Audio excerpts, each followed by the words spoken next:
Pride and Prejudice, Chapter 6. The ladies of Longbourn soon waited on those of Netherfield. The visit was returned in due form. Miss Bennet's pleasing manners grew on the goodwill of Mrs. Hurst and Miss Bingley, and though the mother was found to be intolerable, and the younger sisters not worth speaking to, a wish of being better acquainted with them was expressed towards the two eldest. By Jane this attention was received with the greatest pleasure, but Elizabeth still saw superciliousness in their treatment of everybody, hardly expecting even her sister, and could not like them.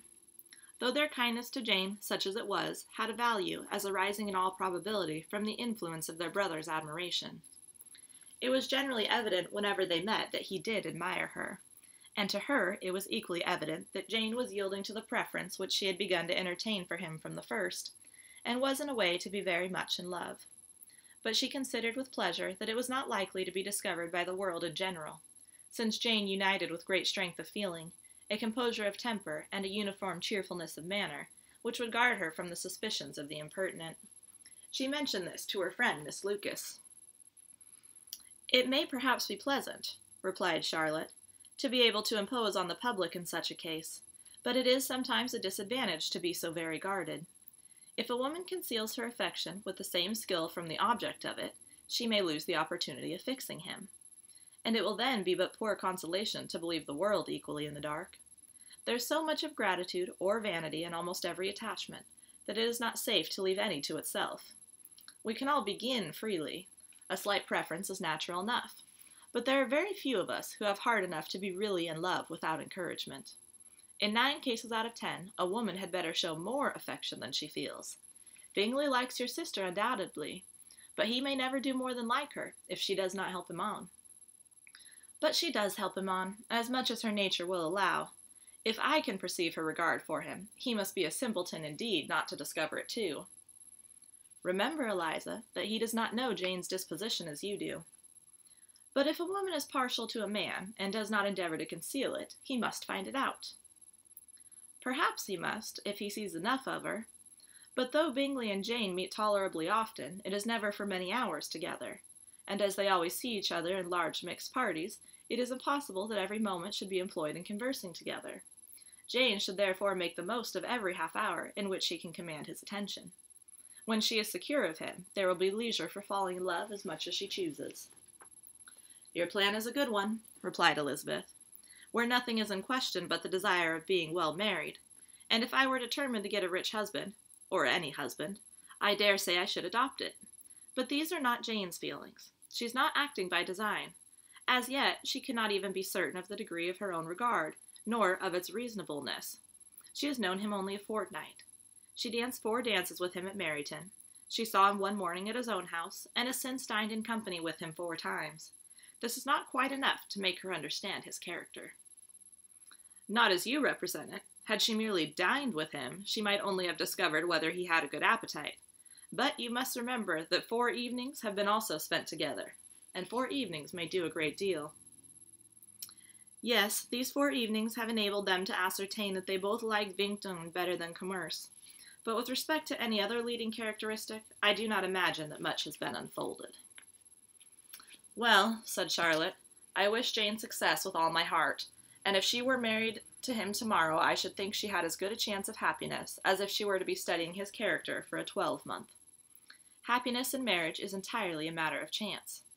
If the dispositions of the parties are ever so well known to each other, or ever so similar beforehand, it does not advance their felicity in the least. They always continue to grow sufficiently unlike afterwards to have their share of vexation, and it is better to know as little as possible of the defects of the person with whom you are to pass your life." "You make me laugh, Charlotte, but it is not sound. You know it is not sound, and that you would never act in this way yourself." Occupied in observing Mr. Bingley's attentions to her sister, Elizabeth was far from suspecting that she was herself becoming an object of some interest in the eyes of his friend. Mr. Darcy had at first scarcely allowed her to be pretty. He had looked at her without admiration at the ball, and when they next met he looked at her only to criticize. But no sooner had he made it clear to himself and his friends that she had hardly a good feature in her face than he began to find it was rendered uncommonly intelligent by the beautiful expression of her dark eyes. To this discovery succeeded some others equally mortifying. Though he had detected with a critical eye more than one failure of perfect symmetry in her form, he was forced to acknowledge her figure to be light and pleasing. And in spite of his asserting that her manners were not those of the fashionable world, he was caught by their easy playfulness. Of this she was perfectly unaware. To her he was the only man who made himself agreeable nowhere, and who had not thought her handsome enough to dance with. He began to wish to know more of her, and as a step towards conversing with her himself, attended to her conversation with others. His doing so drew her notice. It was at Sir William Lucas's, where a large party was assembled.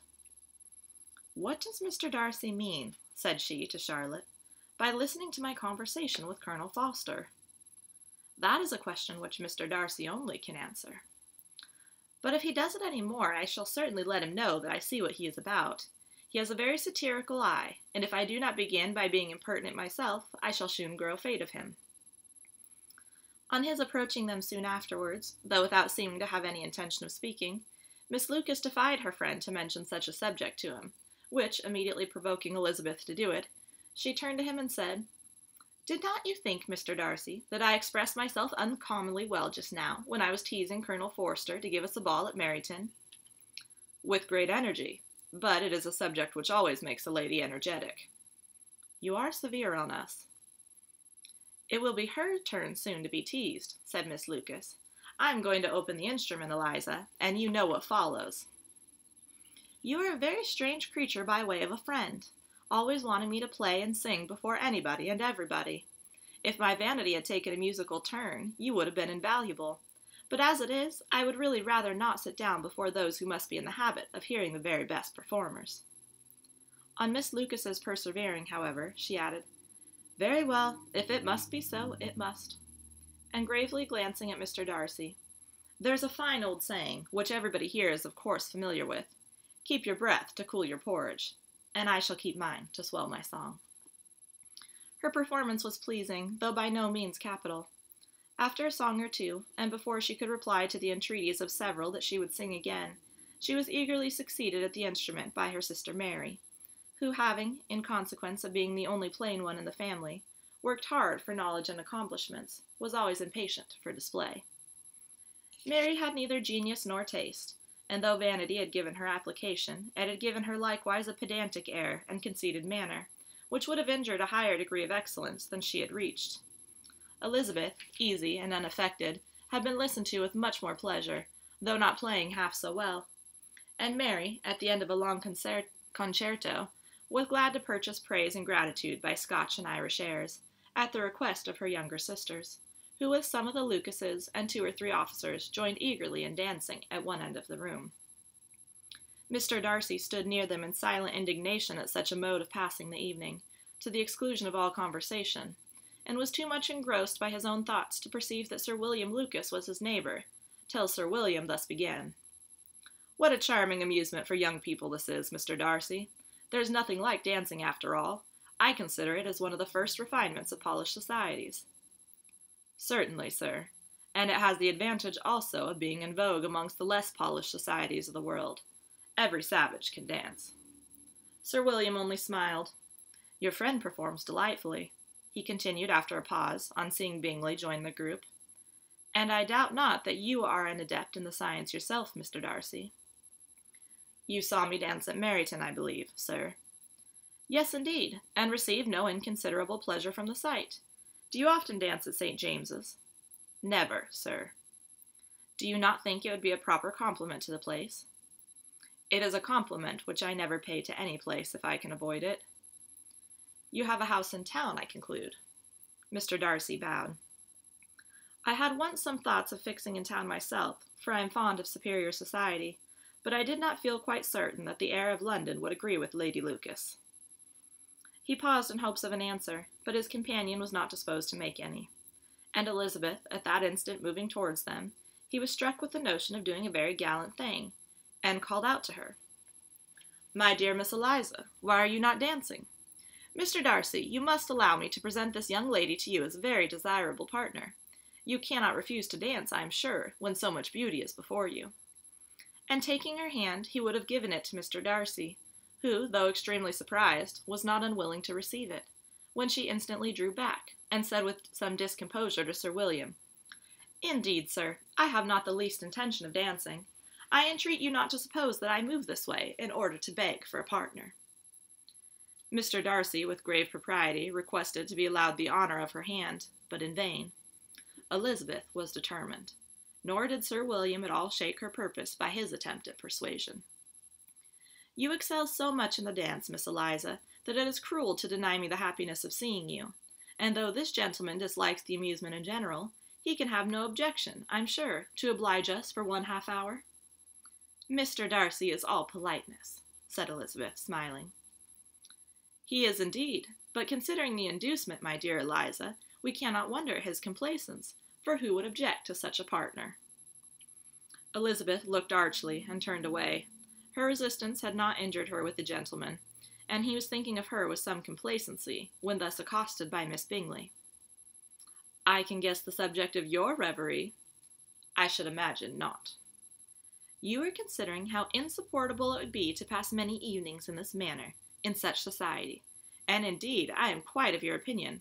I was never more annoyed. The insipidity and yet the noise, the nothingness and yet the self-importance of all these people. What would I give to hear your strictures on them?" "Your conjecture is totally wrong, I assure you. My mind was more agreeably engaged. I have been meditating on the very great pleasure which a pair of fine eyes and the face of a pretty woman can bestow." Miss Bingley immediately fixed her eyes on his face, and desired he would tell her what lady had the credit of inspiring such reflections. Mr. Darcy replied with great intrepidity, "Miss Elizabeth Bennet." "Miss Elizabeth Bennet?" repeated Miss Bingley. "I am all astonishment. How long has she been such a favourite? And pray, when am I to wish you joy?" "That is exactly the question which I expected you to ask. A lady's imagination is very rapid. It jumps from admiration to love, from love to matrimony in a moment. I knew you would be wishing me joy." "Nay, if you are so serious about it, I shall consider the matter as absolutely settled. You will have a charming mother-in-law indeed, and of course she will always be at Pemberley with you." He listened to her with perfect indifference, while she chose to entertain herself in this manner, and as his composure convinced her that all was safe, her wit flowed long.